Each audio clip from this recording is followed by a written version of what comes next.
I discovered the Reaver suspiciously laid across my path. Again, I sensed nothing of that temporal distortion, the peculiar sense of displacement I had felt when I encountered the Reaver in William's chapel. Cornered here with the blade, I suffered the same nameless dread that I had experienced when Janos first presented the Reaver to me. I felt at once repelled by the blade, and yet overwhelmingly compelled to seize it. So, Raziel, here we are, finally. You have no choice but to confront me now, and I am not so foolish as I've let you believe. We have business to conclude. You knew I would lead the Sarafan to Janos, you vile bastard. You've been orchestrating my every move. My destiny is an amusement to you.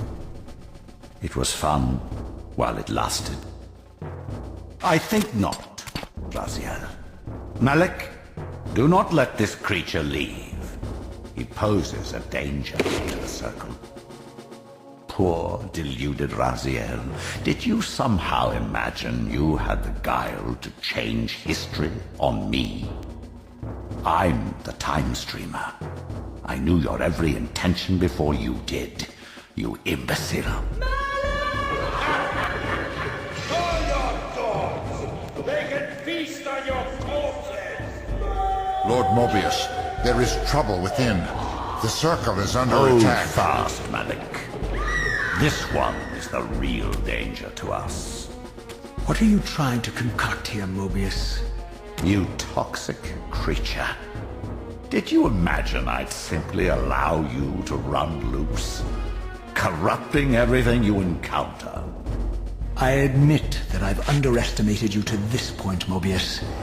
It's a mistake I won't repeat. Wrong again, Raziel.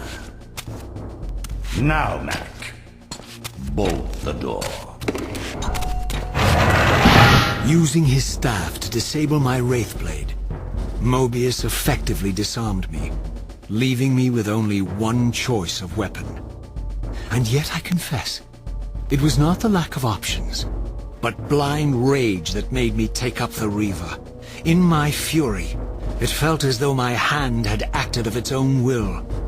And now, that same hand clutched the hilt with unyielding strength, and I felt a constrained tingling, a remote but palpable sense of longing, as the disabled Wraithblade tried vainly to embrace its physical twin.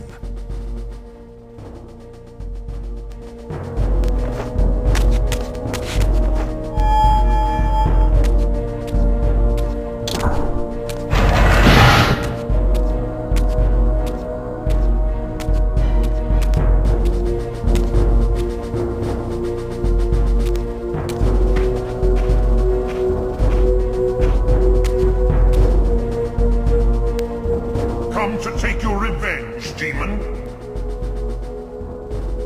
Back to hell with you! I recognize these two as my former brethren, in life as Sarafan, and in unlife as Kain's vampire sons.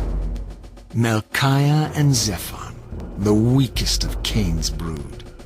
These bastards had no idea what future lay in store for them, how they would become the very thing they so despised. The Reaver hummed with ravenous anticipation.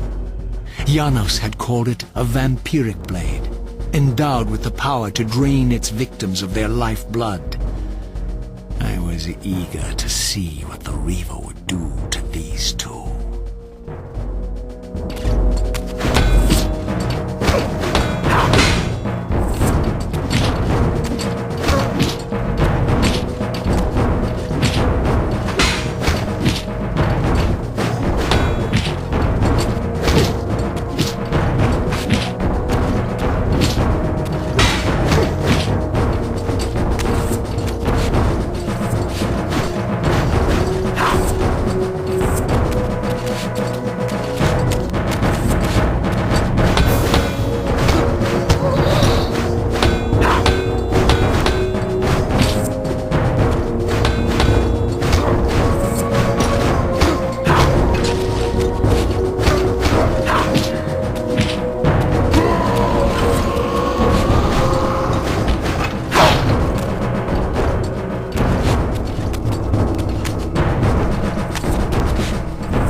Melchiah and Zephon fell before my blade, I felt the Reaver's bloodthirst as keenly as I ever had when I was still a vampire. I could sense the boundary between us dissolving. The Reaver was consumed with my rage, and I was intoxicated by its bloodlust. The blade had a vitalizing effect on me. My physical energy no longer decayed over time, and the wounds inflicted by my foes healed almost instantly. The Reaver had made me invincible.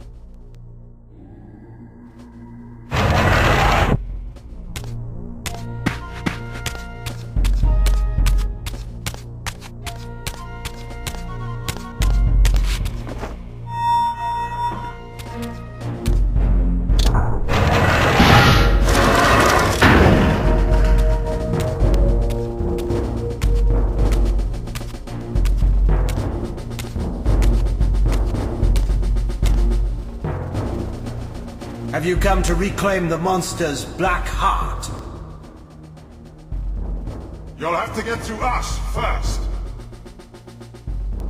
My former brethren, Duma and Rahab, confronted me next. This all seemed so elegantly choreographed. Exhilarated by the Reaver, I was drunk with revelations.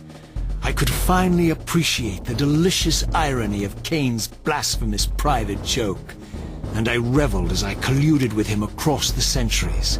For it was I who put these bastards in their tomb, thus providing